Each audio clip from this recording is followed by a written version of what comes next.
Students, आप सबको अपने चैनल साइंस जंक्शन में एक और नए वीडियो के साथ स्वागत करती हूँ। जैसा कि हम लोग जे टेट साइंस का सिलेबस के अनुसार जो उसका चैप्टर वाइज पढ़ रहे थे, उसमें से हम लोग अध्याय 3 का टॉपिक पढ़ रहे थे। क्या सजीवों पर परिवेश का प्रभाव। यहाँ तक हम लोग कंप्लीट देख चुके हैं। पेपर 2 यानी कि 6-8 के सिलेबस के अनुसार जो भी टॉपिक था, इस टॉपिक को हम लोग कंप्लीट थ्योरी और इसका कुछ MCQ देख चुके हैं, है ना, जो कि प्रीवियस ईयर क्वेश्चन है और इम्पोर्टेंट MCQ है। आज की इस वीडियो में हम लोग टॉपिक पढ़ेंगे जैव विविधताओं का संरक्षण। ठीक है, हम लोग यहाँ तक टॉपिक पढ़ चुके हैं। उसके बाद अध्याय 3 में जीवों में शोषण और पाचन एवं उत्सर्जन बचेगा, इसको नेक्स्ट वीडियो में हम लोग कवर करेंगे। आज इस वीडियो में हम लोग जैव विविधताओं का संरक्षण यानी कि कंजर्वेशन ऑफ बायोडाइवर्सिटी, इसका हम लोग कंप्लीट देखेंगे, है ना। वीडियो पर नए हैं तो चैनल को सब्सक्राइब करिए, और यदि इसका कंप्लीट जे टेट साइंस देखना चाहते हैं बिल्कुल चैप्टर वाइज, तो चैनल पर प्लेलिस्ट बना हुआ है, आप वहां से जाके देख सकते हैं। तो चलिए बिना देरी के शुरू करते हैं आज का इस टॉपिक जैव विविधताओं का संरक्षण, है ना। तो सबसे पहले जैव विविधता क्या है ना, उसको जानेंगे। उसके बाद संरक्षण मीन्स उसका रोकथाम कैसे करते हैं ना उसको। तो जैव विविधता का संरक्षण क्या है, परिभाषा कि किसी निश्चित भौगोलिक क्षेत्र में, है ना, यानी कि एक ही निश्चित भौगोलिक क्षेत्र में पाए जाने वाले जीवों, वह जीव चाहे वो प्लांट हो या एनिमल हो, है ना, वह फिर सूक्ष्म जीव, निश्चित भौगोलिक क्षेत्र में पाए जाने वाले जीवों की विभिन्न प्रजातियों की संख्या, है ना, अलग अलग स्पीसीज की संख्या और उसकी विविधताओं को ही क्या कहेंगे, जैव विविधता। यानी कि एक निश्चित भौगोलिक क्षेत्र में एक सूक्ष्म जीव से लेकर क्या बड़े बड़े जीव जंतु एनिमल सब रहते हैं, है ना। उन इतने सारे जो जीव है, स्पीसीज है, उनकी संख्या और उनकी विविधताओं को ही क्या कहेंगे, जैव विविधता। ये जो जैव विविधता है उसका टर्म सबसे पहले किसने दिया था, ये वाल्टेयर जी रोजेन ने 1985 ईस्वी में। ये याद रखना है नाम, कि सबसे पहले जो बायोडाइवर्सिटी का शब्द दिया था ये वाल्टेयर जी रोजेन ने 1985 ईस्वी में। फिर यदि चूंकि हम लोग झारखंड के सिलेबस के अनुसार इस टॉपिक को पढ़ रहे हैं, जैव विविधताओं का संरक्षण, तो झारखंड के संदर्भ में क्या है कि झारखंड का शाब्दिक अर्थ होता है जंगलों की भूमि। और जंगलों की भूमि जो है भारत के कुल खनिजों का लगभग 40% है, और 40% में भी राज्य के कुल भाग का लगभग 29.7% क्षेत्र में जो है वनों से ढका हुआ हो। तो यह भी जो है जैव विविधता के मतलब जैव विविधता के अंतर्गत आएगा कि झारखंड का शाब्दिक अर्थ जंगल की भूमि, और भारत के कुल खनिजों का लगभग 40% है। उन 40% में भी जो है झारखंड में 29.7% क्षेत्र वनों से ढका हुआ है। ठीक है, तो ये बायोडाइवर्सिटी के संदर्भ में झारखंड का था। अब बायोडाइवर्सिटी जो है ना, उसको संरक्षित कैसे कर सकते हैं, है ना, उसको उसकी जो प्रजाति है, जीव जंतु है, विभिन्न जीव जंतु और उनकी संख्या, उसको कैसे संरक्षित करते हैं, है ना, उसको कैसे कंजर्व किया जाता है। तो इसको कंजर्व करने के लिए, है ना, आगे देखेंगे। सबसे पहले बायोडाइवर्सिटी की हम लोग विविधता देखेंगे कि ये कितने प्रकार के होते हैं। तो बायोडाइवर्सिटी जो है यानी कि जैव विविधता 3 प्रकार के होते हैं सामान्यतः, है ना। एक है जेनेटिक डाइवर्सिटी, दूसरा है स्पीसीज डाइवर्सिटी, और तीसरा है इकोसिस्टम बायोडाइवर्सिटी। जेनेटिक डाइवर्सिटी यानी कि आनुवांशिक विविधता, स्पीसीज डाइवर्सिटी यानी कि प्रजाति विविधता, इकोसिस्टम डाइवर्सिटी यानी कि पारिस्थितिक तंत्र विविधता।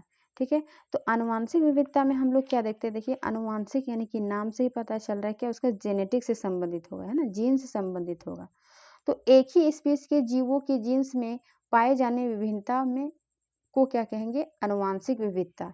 यानी कि एक ही स्पीसीज है, यदि वो अलग अलग भौगोलिक क्षेत्र में पाए जाते हैं तो उनके जीनों में जो है विभिन्नता देखने को मिलती है ना, क्योंकि वहाँ के भौगोलिक एडप्ट अनुकूलन के अनुसार, है ना, जैसे वो भौगोलिक क्षेत्र में है वैसे वो क्या करते हैं, एडप्ट कर लेते हैं।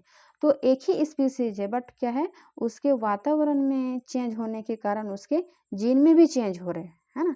तो एक ही स्पीसीज के जीवों के जो जीन्स में विभिन्नता पाई जाती है, उन जीवों को क्या कहेंगे, आनुवांशिक विभिन्नता। जैसे कि ये धान, यदि एग्जाम्पल फुरली की धान में जो है 50,000 से अधिक जेनेटिक डाइवर्सिटी, है ना, आनुवांशिक विविधता, यानी कि धान है लेकिन उसके स्पीसीज जो है 50,000 से अधिक है, अलग अलग क्षेत्र में अलग अलग स्पीसीज पाए जाते हैं। उसी प्रकार से दूसरा है क्या है, स्पीसीज डाइवर्सिटी। स्पीसीज यानी कि प्रजाति विविधता। ये क्या होता है कि किसी क्षेत्र में पाए जाने वाले विभिन्न स्पीसीजों की संख्या जो है उसमें विभिन्नता देखने को मिलती है। अभी विभिन्नता का मैंने क्या बताया कि जैसे वो भौगोलिक क्षेत्र में रहते हैं, जिस भी वो वातावरण में रहते हैं, उसके अनुसार वो एडप्ट कर लेते हैं। तो किसी भी क्षेत्र में पाए जाने वाले विभिन्न स्पीसीजों की संख्या जो है उसमें या फिर भिन्न स्पीसीजों की विभिन्नता डाइवर्सिटी जो देखने को मिलती है उसी को क्या कहेंगे, स्पीसीज डाइवर्सिटी यानी कि प्रजातीय विविधता। इसका एग्जाम्पल हम लोग लिए हैं कि जो पश्चिमी घाट में उभयचरों है ना, उभयचर के अंतर्गत क्या आ जाएगा, मेढको। तो पश्चिमी घाट के जो स्पीसीज की विविधता है वो पूर्वी घाट की तुलना में अधिक है। तो यह क्या देखने को मिल रहा है, प्रजातीय विविधता। किसी क्षेत्र में पाए जाने वाले विभिन्न स्पीसीजों की संख्या की पश्चिमी घाट में, चूंकि वहाँ पे हरियाली पेड़ पौधे ये सब ज़्यादा है, तो पश्चिमी घाट में की तुलना में जो है पूर्वी घाट से अधिक वहाँ पर स्पीसीज विविधता पाई जाती है ना, देखने को मिलती है। पश्चिमी घाट और पूर्वी घाट ये हो जाएगा। यदि हम इंडियन का मैप देखें इंडिया का, है ना, तो ये हो जाएगा पश्चिमी घाट और ये हो जाएगा पूर्वी घाट। तो पश्चिमी घाट में पूर्वी घाट की तुलना में जो है अधिक उभयचर देखने को मिलती है, अधिक स्पीसीज डाइवर्सिटी देखने को मिलती है। तीसरा हम लोग देखेंगे इकोसिस्टम डाइवर्सिटी। इकोसिस्टम यानी कि पारिस्थितिक तंत्र विविधता। इसमें क्या होता है कि एक ही क्षेत्र में पाए जाने वाले विभिन्न प्रकार के पारिस्थितिक तंत्र क्या है, एक ही क्षेत्र में पाए जाने वाले विभिन्न प्रकार के पारिस्थितिक तंत्र जैसे कि रेगिस्तान, वर्षा वन, मैंग्रोव और आर्द्रभूमि, इसमें विभिन्नता देखने को मिलती है ना। पारिस्थितिक तंत्र के अनुसार एक ही क्षेत्र में पाए जाने वाले विभिन्न प्रकार के पारिस्थितिक तंत्र, ठीक है, तो ये इकोसिस्टम डाइवर्सिटी के अंतर्गत आ जाएगा। ठीक है, अब जो है कुछ प्रजातियां के विलुप्त हो चुका है अभी तक हमारे वातावरण में, तो उसको जो है क्यों विलुप्त हो गया है, ठीक है ना, क्योंकि एक ही पारिस्थितिक में है, एक ही इकोसिस्टम में है, बायोडाइवर्सिटी में है, फिर भी कुछ जंतु जो है विलुप्त हो चुके हैं। तो प्रजातियों के विलुप्त होने के 4 मुख्य कारण हैं। क्या कारण है ना, जैसे कि हम लोग डायनासोर देख रहे हैं कि वो विलुप्त हो चुके हैं, तो इसके क्या कारण है जो कि जीव जंतु धीरे धीरे विलुप्त हो रहा है ना। तो इसका मुख्य क्या देखेंगे, 4 कारण देखेंगे। पहला क्या है कि आवास विखंडन और क्षति। ठीक है, आवास विखंडन और क्षति में क्या होता है, हैबिट लॉस एंड फ्रेगमेंटेशन, यानी कि उसका जहाँ पर वह रह रहा है ना, वह उसका क्षतिग्रस्त यानी कि नष्ट हो जाते हैं, या फिर विखंडन यानी कि टूट जाते हैं। क्यों, है ना, तो ये यदि किसी का आवास टूटना और क्षति होना, तो इसका क्या होगा, किसी भी स्पीसीज के लिए वह विलुप्त होने का कारण हो जाएगा। जैसे कि वनों की कटाई और शहरीकरण के कारण जीवों के प्राकृतिक घर जो है वो नष्ट हो रहा है। तो जब पेड़ों की कटाई हो रही है, उसके प्राकृतिक आवास को नष्ट हो रहा है, तो जीव जंतु का क्या होगा, धीरे धीरे वो विलुप्त हो जाएगा। तो ये इसका मुख्य कारण है। दूसरा कारण हो जाएगा अति दोहन, है ना, अति दोहन यानी कि ओवर एक्सप्लेनेशन। जितना हमें आवश्यकता है उससे अधिक जो है हम लोग प्रकृति का दोहन कर लेते हैं, है ना। जैसे मानव द्वारा अपनी आवश्यकताओं से अधिक प्राकृतिक संसाधनों का शिकार का उपयोग होना। जैसे हमें जंगलों को काट कर भूमि ले रहे, जितनी हमें आवश्यकता नहीं है ना, जितनी हमें जनसंख्या नहीं है, उससे अधिक हम लोग क्या करते हैं, प्रकृति का दोहन करते हैं, पेड़ पौधे काटते हैं, उसमें घर बनाते हैं, शहरीकरण करते हैं, उद्योग बनाते हैं। तो ये हमें क्या है, आवश्यकता से अधिक हम लोग यूज कर रहे हैं, है ना, अति दोहन। तो इस कारण से भी है प्रजातियों का जो है स्पीसीज के विलुप्त होने का मुख्य कारण है दूसरा। तीसरा कारण है विदेशी प्रजातियों का आक्रमण, है ना, कि जो एलियन स्पीसीज है उनका जो है यहाँ पर आक्रमण होना, है ना।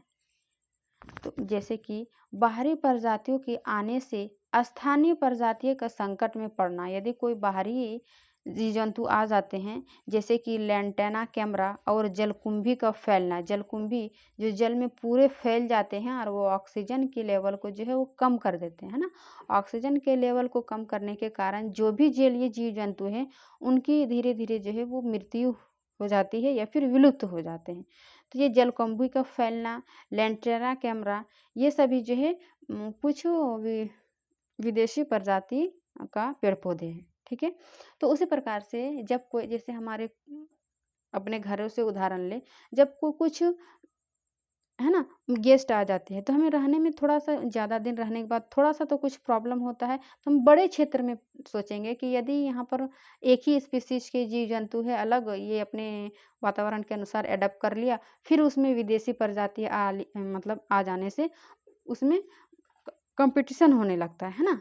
कि प्रतिस्थापित होने लगता है, स्थावन कि कैसे मतलब एक-दूसरे के साथ मतलब रहें, खाने-पीने में, रहने-पीने में, ये सभी उसके कारण जो है विदेशी प्रजातियों के आक्रमण के कारण जो है, वहाँ पे जो स्थानीय प्रजाति है, जो वहाँ पे लोकल रहते हैं, वह संकट में पड़ जाते हैं।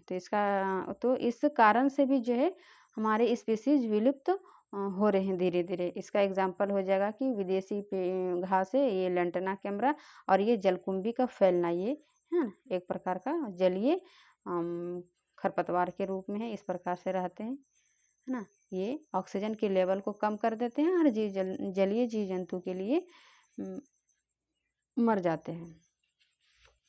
चौथा कारण देखेंगे इसका, सह विलुप्तता, यानी कि को एग्जिस्टिंक्शन, मतलब साथ साथ, है ना। जैसे एक आश्रित प्रजाति के नष्ट होने पर दूसरी का स्वतः समाप्त हो जाना। यदि एक जीव दूसरे जीव पर आश्रित है तो एक जीव समाप्त होती है तो दूसरे जीव भी क्या होगा, उसके साथ साथ समाप्त हो जाएगा, है ना।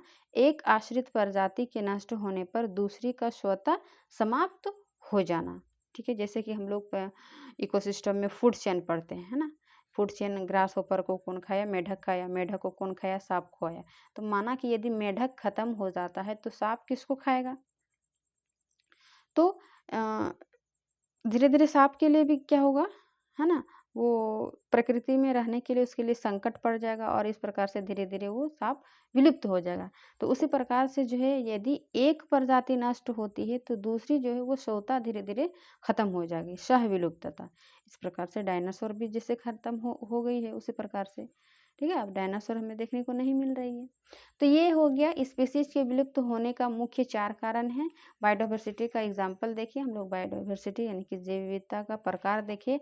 अब जो है, क्योंकि चैप्टर क्या था, जैव विविधताओं का संरक्षण, संरक्षण किस विधि से होता है, तो जैव विविधता के संरक्षण की क्या है, मुख्य 2 विधियां है ना। ये 2 विधियां जो है वेरी वेरी इंपॉर्टेंट, आपको इसका एग्जाम्पल याद रखना है। पहला है इन सीटू कंजर्वेशन और दूसरा है एक्स सीटू कंजर्वेशन, यानी कि इन स्व स्थाने, दूसरा है बाह्य स्थाने, है ना, एक्स सीटू कंजर्वेशन। सबसे पहले इसका नाम का मैंने हम लोग अर्थ देख लेते हैं कि इन सीटू क्या है।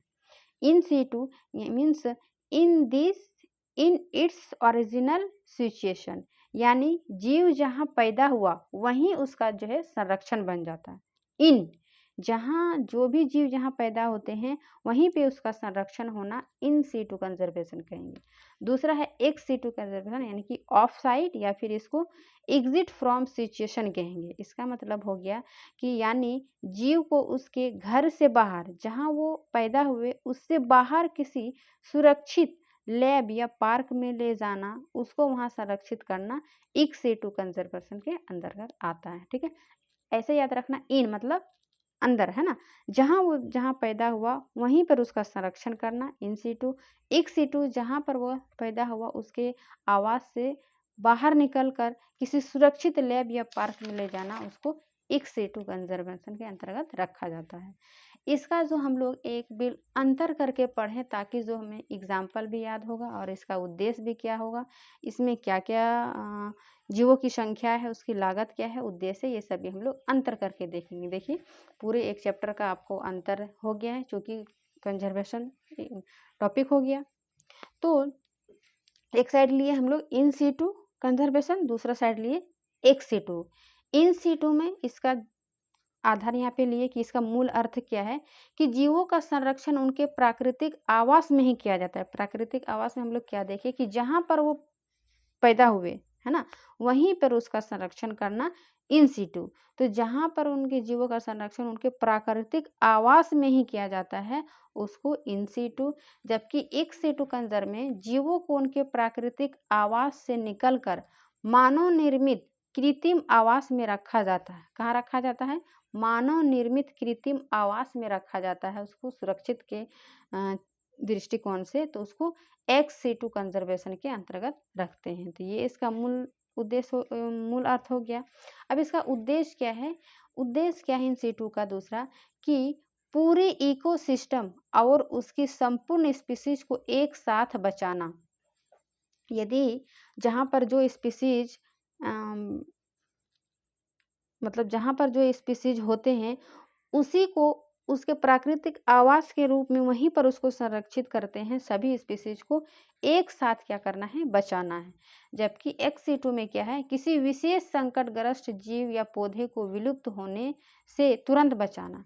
माना कि जैसे कि एक्स सिटू में क्या होता है कि जो देखा गया है या सर्वेक्षण जो होती है ना, जीव जंतु या पेड़ पौधे के, तो कि जिसकी संख्या बहुत कम देखने को मिलती है, तो ये समझ मतलब आ जाता है कि ये विलुप्त के कगार में है या फिर इसकी स्पीसीज जो है वो संकट में है।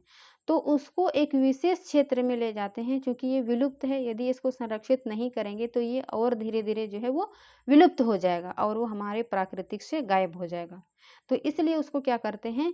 किसी विशेष संकटग्रस्त, जो भी संकटग्रस्त जीव जंतु है, पेड़ पौधे हैं, उसको मानव निर्मित कृत्रिम आवास में, है ना, उसको सुरक्षित वहाँ से ले जाते हैं। ठीक है, किसी विशेष संकटग्रस्त जीव या पेड़ पौधे को विलुप्त होने से तुरंत उसकी बचाव ले जाते हैं। बचाव करने के लिए एक सिटू कंजर्वेशन दिया जाता है, प्राकृतिक आवास। ठीक है, तो ये इसका उद्देश्य था।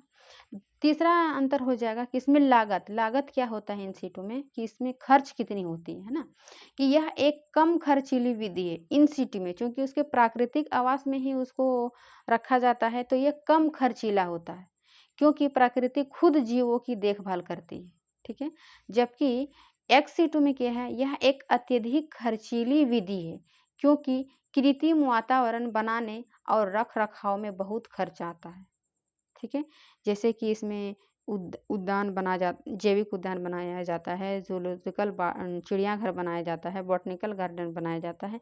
तो इसमें जो खर्च आते हैं, है ना, लागत होती है इसमें अधिक, जबकि इसमें कम, चूंकि इसमें प्राकृतिक आवास में ही उसको देखरेख के में रखा जाता है। चौथा इसका एग्जाम्पल हो जाएगा, अंतर हो जाएगा जीवों की संख्या।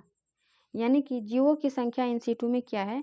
इसके अंतर्गत एक साथ हजारों जीवों और पौधों को संरक्षण बड़े पैमाने पर होता है, क्योंकि वो जहाँ पर स्पीसीज जन्म लेते हैं, पाए जाते हैं, वहीं पर उसका वह आवास बन जाते हैं। इसीलिए जो है हजारों जीव और पौधों का संरक्षण बड़े पैमाने पर होता है, एक साथ मतलब बड़े पैमाने पर हो जाता है।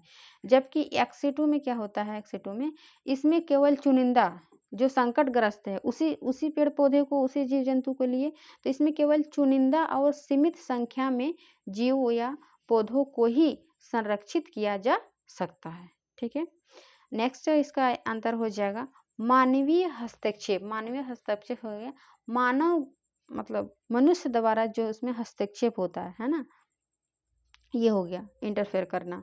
जैसे इसमें मानवीय गतिविधियां बहुत सीमित या पूरी तरह प्रतिबंधित होते हैं, है ना। प्रतिबंधित मतलब रोकथाम उसके जैसे कि पार्क बना दिया, वन्य जीव अभयारण्य बना दिया, तो उसके सरकार के देखरेख में होता है ना, गार्डन टाइप का।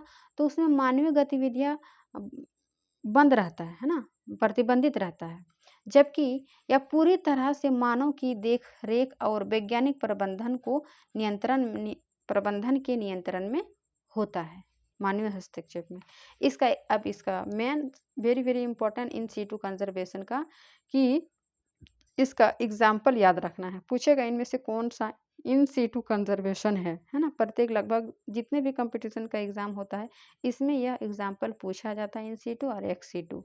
तो इसका एग्जाम्पल हो जाएगा राष्ट्रीय उद्यान, है ना, नेशनल पार्क, और वन्य जीव अभयारण्य, बायोस्फीयर रिजर्व। राष्ट्रीय उद्यान, वन्य जीव अभयारण्य और बायोस्फीयर रिजर्व। ठीक है, याद रखना है। अब चूंकि हम लोग झारखंड के सिलेबस के अनुसार इस टॉपिक को पढ़ रहे हैं, तो झारखंड में कौन सा इन सिटू कंजर्वेशन है? तो बेतला पार्क जो लातेहार में है, ये क्या है, एक राष्ट्रीय उद्यान है in situ conservation, Betla national park. दूसरा हो जाएगा दलमा वन्य जीव अभ्यारण्य जो कि जमशेदपुर में है।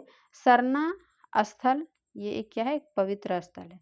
तो ये झारखंड का उदाहरण हो गया, बेतला नेशनल पार्क, दलमा वन्य जीव अभ्यारण्य, सरना स्थल, है ना, और राष्ट्रीय उद्यान वन्य जीव अभ्यारण्य बायोस्फीयर, ये सभी किसका एग्जाम्पल है, इन सिटू का। जबकि इक्स सिटू कंजर्वेशन का देखेंगे कि जूलॉजिकल पार्क में चिड़ियाघर हो जाएगा, botanical garden, gene bank, gene बीज बैंक, है ना। इसमें थोड़ा सा मतलब लॉजिक लगाना है कि जो मानव निर्मित हो रहा है, तो मानव निर्मित क्या हो रहा है, जूलॉजिकल पार्क चिड़ियाघर बना रहे हैं, है ना, उसमें कि जो भी संकटग्रस्त चिड़िया हैं, जीव जंतु हैं, उसको रखा जाता है। बोटेनिकल गार्डन, जो भी पेड़ पौधे संकटग्रस्त में हो उसको रखते हैं। जीन बैंक रखते हैं, यानी कि जीन को जीन रखते हैं, बीज को रखते हैं ताकि वो बीज जो सुरक्षित रहे, वह जीन जो है सुरक्षित रहे, है ना। फिर इसका झारखंड में उदाहरण हो जाएगा भगवान बिरसा जैविक उद्यान और मांझी जो कि रांची में है, ये क्या है, एक सिटू कंजर्वेशन है ना। दूसरा हो जाएगा जवाहरलाल नेहरू जैविक उद्यान पार्क जो कि बोकारो में है। तीसरा हो जाएगा सिद्धू कान्हू पार्क। तो इस प्रकार से ये झारखंड के संदर्भ में भी याद रखना है कि चूँकि हम लोग झारखंड का टेट के सिलेबस के अनुसार पढ़ रहे थे, तो उसको भी ध्यान में रखना है, ठीक है। और एक इम्पॉर्टेंट नोट करके लिखना है कि पहला जैव विविधता विरासत स्थल कौन सा है, तो ये भी जो है वो झारखंड में ही है। देखिए हजारीबाग के कन्हरी पहाड़ी, है ना, कन्हरी पहाड़ी को झारखंड का पहला आधिकारिक जैव विविधता विरासत स्थल मिला है ना, बायोडाइवर्सिटी हेरिटेज साइट जो है वो घोषित किया गया है। किसको, झारखंड में सबसे पहले किसको, हजारीबाग के कन्हरी पहाड़ी को, ठीक है। तो ये इम्पोर्टेंट याद करना है। उसके अलावा आपका इन सिटू एक्स सिटू का जो एग्जाम्पल बताए हैं वो याद रखना है। उसके बाद जैव विविधता के प्रकार और उसके एग्जाम्पल, है ना, जैव विविधता के संरक्षण, प्रजाति जो हो विलुप्त होने के 4 मुख्य कारण हैं। तो इस प्रकार से जो है आज के इस अध्याय को, यानी कि जैव विविधता का संरक्षण का बिल्कुल हम लोग मतलब 100% कंटेंट के साथ पढ़े हैं। जो भी जैव विविधता के संरक्षण से संबंधित था उन सभी को मैंने यहाँ पर बताई हूँ पॉइंट करके, है ना, नोट करके। आप वीडियो को अंत तक ज़रूर देखिए, ठीक है। वीडियो अच्छी लगी तो वीडियो को लाइक एंड शेयर ज़रूर करिए। मिलते हैं नेक्स्ट वीडियो में, तब तक के लिए थैंक यू। यदि आप इसके पिछले अध्याय का यानी कि इन टॉपिकों का नहीं देखे हैं, देखिए 6 to 8 के लिए ये जो जितना भी टॉपिक है, यदि इस सभी का आपको थ्योरी पढ़ना चाहते हैं तो चैनल पर प्ले लिस्ट बना हुआ, आप वहाँ से जाके देख सकते हैं। यहाँ पर हम लोग यहाँ तक हम लोग पढ़ लिए आज तक जैव विविधता का संरक्षण तक। नेक्स्ट टॉपिक रहेगा हमारा जीवों में शोषण, ठीक है, इसको हम लोग पढ़ेंगे डिटेल से। तो मिलते हैं नेक्स्ट वीडियो में, तब तक के लिए थैंक यू।